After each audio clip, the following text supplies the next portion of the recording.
I still always get asked about what to use at night on the skin, and the one key ingredient that everybody's skin will benefit from is retinol. So I created Goodnight, which it contains a form of retinol that's actually very gentle on the skin. A lot of people are quite concerned about retinol drying out their skin or causing flakiness or redness or an irritation.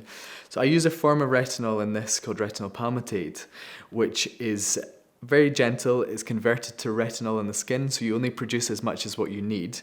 But I've also combined it with things like hyaluronic acid, which is very moisturising in the skin, and lots of other antioxidants to help repair damage that's been done to your skin through the day.